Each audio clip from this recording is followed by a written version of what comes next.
அஸ்ஸலாமு அலைக்கும் வரஹ்மத்துல்லாஹி வபரகாத்துஹு.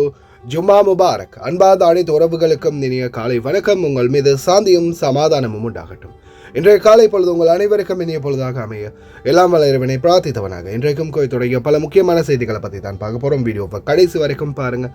தெரியாத நண்பர்களுக்கும் மறக்காம ஷேர் பண்ணுங்கள். வீடியோ பிடிச்சிருந்தா ஒரு லைக் பண்ணுங்கள், சப்ஸ்கிரைப் பண்ணுங்கள், தொடர்ந்தும் சப்போர்ட் பண்ணுங்கள். குவைத்துடைய டினா மதிப்பு அவ்வளோதான் பார்த்தலாம். இலங்கைக்கான ரூபாய்கள் ஒரு தினாரின் மதிப்பு 982 ரூபாய் 80% உள்ளது. இந்தியாவின் ரூபாயில் ஒரு தினாரின் மதிப்பு 280 ரூபாய் 30% உள்ளது. இது அல் முசைன் எக்ஸ்சேஞ்சுடைய அப்ளிகேஷன் ஆன்லைன் ரேட் ஆகும். குவைத்துடைய பல எக்ஸ்சேஞ்சுகள்லையுமே அக்கௌண்ட் நம்பரை மறைச்சிடுறாங்க. இதை பற்றி உங்களுக்கு தொடர்ந்துமே தெரியத்தாருது. நீங்கள் ஏதாவது ஒரு புதிய எக்ஸ்சேஞ்சுக்கு பழைய பற்றுச்சீட்டோட போகிறீங்களா இருந்தால் நிச்சயமாக அதில் அக்கௌண்ட் நம்பர் இருக்கா அப்படின்றத செக் பண்ணிக்கோங்க. அப்படி இல்லாத பட்சத்தில் எழுதிட்டு போனாலும் பிழை இல்லாத அக்கௌண்ட் நம்பர் எழுதிட்டு போங்க. ஏதாவது ஒரு நம்பர் பிழைத்தாலும் கூட உங்களுடைய பணம் நாட்டுக்கு போய் சேராது. அந்த பணத்தை திரும்ப பெறணுமா இருந்தாலும் ரொம்ப நாட்களாகும், மறுபடியும் கட்டணம் செலுத்த வரும். அதே போல் எக்ஸ்சேஞ்சுகளில் பணம் அனுப்பி முடித்ததும் மறக்காமல் பட்டுச்சீட்டை செக் பண்ணி பாருங்கள், எல்லா டீட்டெயில்ஸும் சரியாக இருக்குதாங்க. ஏன்னா நீங்கள் சரியான டீட்டெயில்ஸ் கொடுத்துருந்தாலும் கூட எக்ஸ்சேஞ்சில் வேலை பார்க்குறவங்க பிளவுறதுக்கும் வாய்ப்பு இருக்குது. அதே போல் உங்களுடைய கஷ்டப்பட்டு சம்பாதிக்கக்கூடிய பணத்தை நல்ல எக்ஸ்சேஞ்சுகள் மூலம் அனுப்புங்க. எங்கே அதிகமான ரேட் கொடுக்குறாங்க அப்படின்றது தெரிந்தாலும் மறக்காமல் கமெண்டில் மென்ஷன் பண்ணுங்கள். குவைத்துடைய தங்க விலையை பார்த்தலாம். 1 கிராம் 18 கேரட் தங்கத்தின் விலை 24 தினார் 794 ஃபில்ஸ். 1 கிராம் 21 கேரட் தங்கத்தின் விலை 28 தினார் 926 ஃபில்ஸ். 1 கிராம் 22 கேரட் தங்கத்தின் விலை 30 தினார் 314 ஃபில்ஸ். 1 கிராம் 24 கேரட் தூய தங்கத்தின் விலை 33 தினார் 58 ஃபில்ஸ். தங்க விலை தொடர்ந்தும் படிப்படியாகவே அதிகரிச்சுக்கிட்டே வருது. சில நேரங்களில் 100 ஃபில்ஸ் 200 ஃபில்ஸ்னு குறையுது. குறையக்கூடிய நேரத்தில் விலை கொடுத்து வாங்கிக்கோங்க. விசா கிடையாது, பணி அனுமதி நிறுத்தப்படுது, சாலரி டிரான்ஸ்ஃபர் இல்லை, அதிரடியான நடவடிக்கை. குவைத்தில் இருக்கும் தொழிலாளர்களுக்கான நீதியை பெற்றுக் கொடுக்கும் முயற்சி. முனிசிபாலிட்டி இன்ஸ்பெக்ஷன் சேஃப்டிக்கான பயணத்தை மறுபடியும் ஆரம்பிக்கின்றது. இதோ குவைத்துடைய இராணுவத்தில் TB2 ட்ரோன்களை இணைத்துக் கொள்கின்றது. சிரியாவில் பறந்தது இஸ்ரேல் நாட்டின் கொடி. இதோ மஹபூலா பகுதிகளில் டிராஃபிக் கேம்பெயின். பழைய டயர்களை புதிய டயர்களாக்கிய கும்பல் கைது செய்யப்பட்டது. கருப்பு சிங்கம் பின்தாஸ் பகுதிகளில் களத்தில் மீண்டும் இறங்கியுள்ளது. பார்க்கலாம் அனைத்து தகவல்களையும்.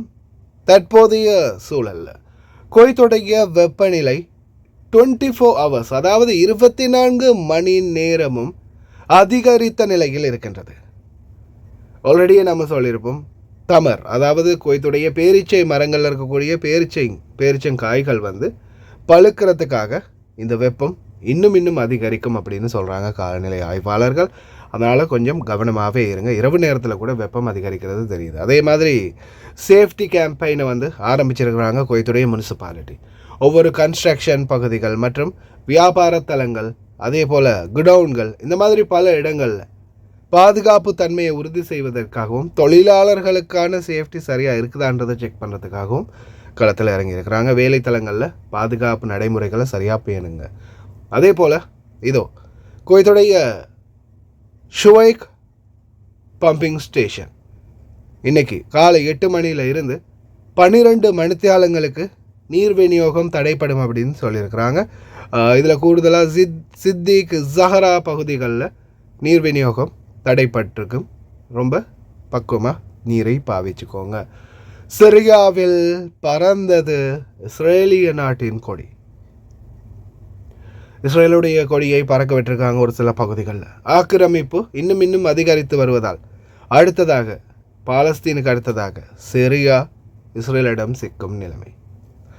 750 டன் ஈரானிய ஆயுதங்கள் ஹவுதிகளால் கைப்பற்றப்பட்டிருக்குது.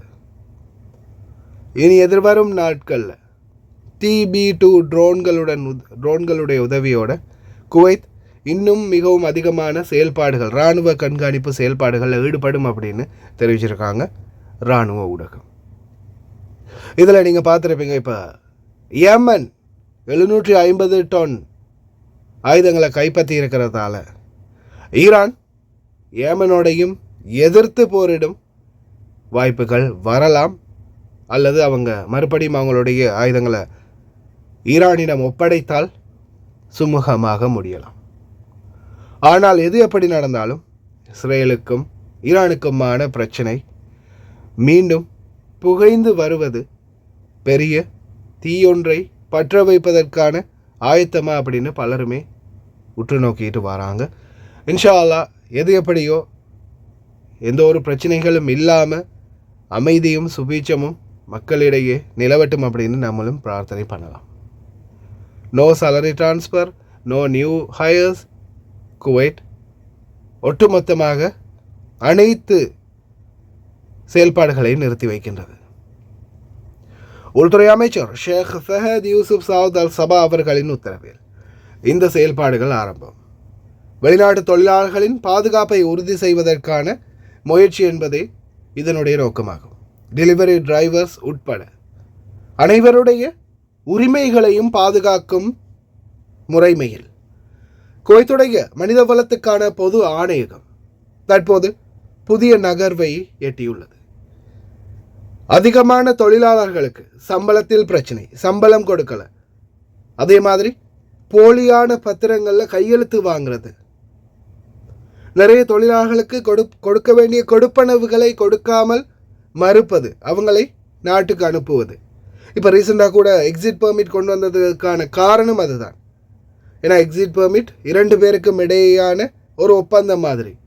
இப்போ நீங்கள் ஓகே நான் நாட்டுக்கு போகிறேன் அப்படின்றத நீங்கள் மனதார விரும்பி உங்களுடைய செயல் மூலம் கஃபீலுக்கு இன்ஃபார்ம் பண்ணினா கஃபீல் அதை அப்ரூவ் பண்ணுறாரு.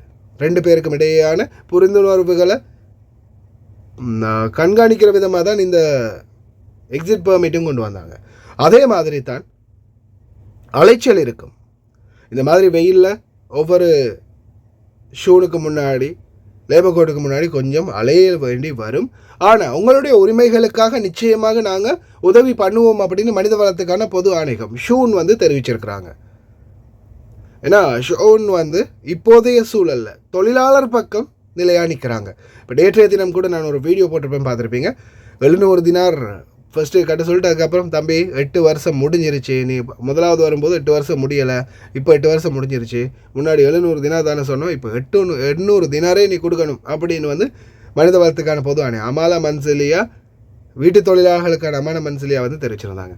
அதே மாதிரி தான் ஷோனும் இப்போ ஃபுல் அண்ட் ஃபுல் உள்துறை அமைச்சருடைய உத்தரவில் ஃபுல் அண்ட் ஃபுல் வேலை திட்டத்தை ஆரம்பிச்சிருக்காங்க. எல்லாருடைய எந்தெந்த கம்ப்ளைண்ட் போகுதோ அத்தனை பேருடைய புதிதாக தொழிலாளர்கள் எடுக்கக்கூடிய நடைமுறைகள், அவங்களுக்கான டிரான்சாக்ஷன் அனைத்தையுமே நிறுத்துது கம்பெனிகளுடைய.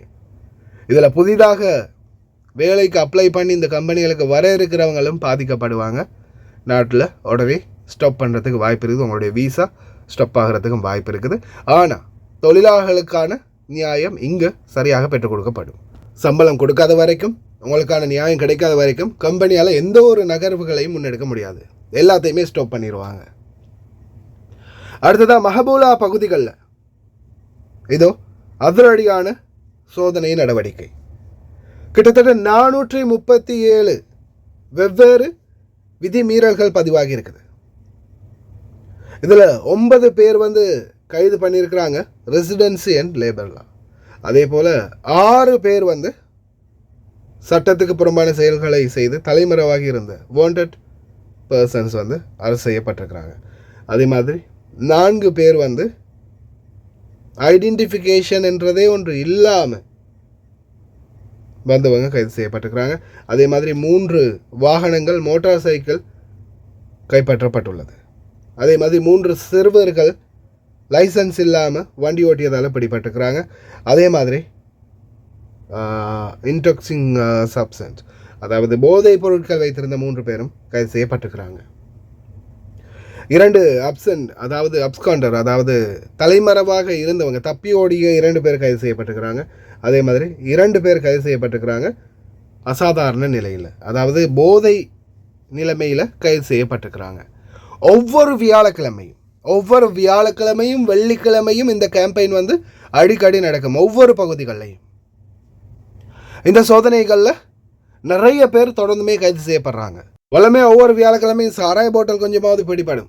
இந்த வாட்டி பிடிபடலை, குறைஞ்சிருந்தால் சந்தோஷம். அதே போல் தயவு செய்து வெளியில் போகும்போது உங்களுடைய பத்தாக்கா மதனியா சிவில் ஐடியை மறக்காமல் எடுத்துகிட்டு போங்க. வெளியில் போகும்போது உங்களுடைய பத்தாக்கா மதனியா மறக்காமல் எடுத்துகிட்டு போங்க, இல்லைன்னா மொபைல் ஐடியை சரி ஆன் பண்ணிவிட்டு போங்க. இதோ குவைத்தில் வந்து ஷுவைக் பகுதிகளில் மீண்டும் ஒரு டயர் கடையை வந்து சீஸ் பண்ணியிருக்கிறாங்க. எல்லாமே பழைய டயர்களை மீண்டும் புதிய டயர்களாக மாற்றி விற்கக்கூடிய ஒரு கடை. இப்போ ரீசெண்டாக கூட ரவுசான் என்று சொல்லக்கூடிய ஒரு சகோதரர் ஃபின்டாஸில் அவர் வந்து ஒரு மாதம்தான் புதிய டயர் போட்டு கிரைனில் வச்சு அவருடைய டயர், அந்த டயர் வெடிச்சிச்சு, புதிய டயர் வெடித்து வாகனம் விபத்துக்குள்ளாகி காயப்பட்டார். கடைசியில் வாகனத்தை ஸ்க்ராப்புக்கு தான் போட வேண்டிய ஆயிடுச்சு. இந்த மாதிரி சில நயவஞ்சகர்கள் செய்கிற செயலால் தான் டிரைவராகிய நம்மளுக்கும் ஆபத்து. பழைய டயர்களை இந்த மாதிரி ரீமேக் பண்ணி நம்மளுக்கே சொல்லாமல் விற்றுருவாங்க. அது ஓடிட்டு போகும்போது சூடாகி வெடிக்கிறதுக்கும் வாய்ப்பு இருக்குது. டயர்கள் போடும்போது வாகனங்களுக்கு தயவு செய்து நல்ல தரமான பேக்கினோடு இருக்கக்கூடிய ஒரிஜினல் டயர்களை வாங்கி போடுங்க. மலிவாக கிடைக்குதுன்னு ஏதாவது வாங்கி போட்டு உயிருக்கும் ஆபத்தை ஏற்படுத்தி கொள்ளாதீங்க சாரதிகளே. கருப்பு சிங்கம் களத்தில் இறங்கி இருக்குது. குரலை கேட்டு உங்களுக்கு நிறைய பேருக்கு தெரிஞ்ச ஒரு குரல் தான். கமெண்டில் பேர் எழுதுவீங்க பாருங்கள். ஃபின்டாஸ் பகுதிகளில், ஃபின்டாஸ் ஹதீகா பார்க்கில் சில வாகனங்கள் வந்து ரொம்ப மோசமான நிலைமையில் நிற்குது. யாருமே கண்டுக்காமல் இருக்கிறாங்க. பெலதியா, ஃபின்டாஸ் பெலதியா, இதை பற்றி நீங்கள் செக் பண்ணலையா, இதை பார்க்கலையா அப்படின்னு தீப்பொறி ஒன்றை எழுப்பி விட்டுருக்கிறாரு. வீடியோ பாருங்கள். யாருன்றதை மறக்காமல் கமெண்டில் சொல்லுங்கள். بلدية الفنطاس، هل هذا معقول؟ مش معقول صراحة. أنتم ساكتين لحد الحين، أنتم في عندكم مناوبات وعندكم شفتات، هل هذا معقول؟ هل معقول هذه التركات عندها رخص مرخصة بنفس مكانها؟ مش معقول. ما يصير يا جماعة، ما يصير تخلونها هدد. هني الفنطاس، حديقة الفنطاس، معقولة ما يعادل فيه 20؟ معقولة؟ هل هذا مواقعهم؟ ما يصير. يا مديرة البلدية، يا مسؤولين البلدية، هل هذا المنظر انتم شايفينه مقتنعين فيه؟ والله مش مقتنعين فيه صراحة. ما يصير. شوفوا ما يصير. شوف مخزنة أكل مخزن، لحم مخزن، هل هذا معقول؟ كل شيء طافي. هل هذول عندهم رخص بنفس مكاناتهم؟ مش معقول. أنا ماني مصدق صراحة. ليش هذا السكوت كله؟ ليش يا مسؤولين الفنطاس، يا موظفين الفنطاس، ليش هذا كله؟ ليش انتم ما تطلعون عليهم تشوفونهم؟ ليش ما تشيلونهم وتطلعوا مواقعهم؟ هل عندهم كروت صحة؟ هل عندهم كروت صحة؟ ما يصير. أنا ماني مصدق هالطريقة هذه يا جماعة. إهمال يا جماعة. ليش مخلينهم سايبة؟ ليش مخلينهم سايبين كذي على كيفهم؟ أتمنى أنا من البلدية أن يراجعون ويشوفون هل في كروت صحة؟ هل باكر هالأطفال لما يشترون وهذولا مواد غير مخزنة؟ ما يصير، والله العظيم ما يصير يا جماعة. نتمنى يا البلدية الحزم. نتمنى، ما نبي الواسطات، ما نبي. هذا روح ناس، هذه روح ناس يا البلدية، هذه روح ناس انتم مسؤولين عنها. ما يصير كذي في مواد داخل تركات. ما يصير. شوف طافية المكاين كلها طافية. ما يصير صراحة. احنا قلنا خلاص هذا الشيء انتهى. الحين الحزم، والله الحزم. لو في مسؤولين يحاسبونهم كان ما صار هذا كله. هذه حديقة، ناس جاي تستانس وتريح هني، تشوف مواقع كلها تركات. شوف مواقع كلها تركات. شوف حاطين كل شيء زينة، حاطين كل شيء، ولا في أي مسؤولية على موظفين البلدية. ما يجون هني يشيكون. شيكوا الحزم. ما يصير.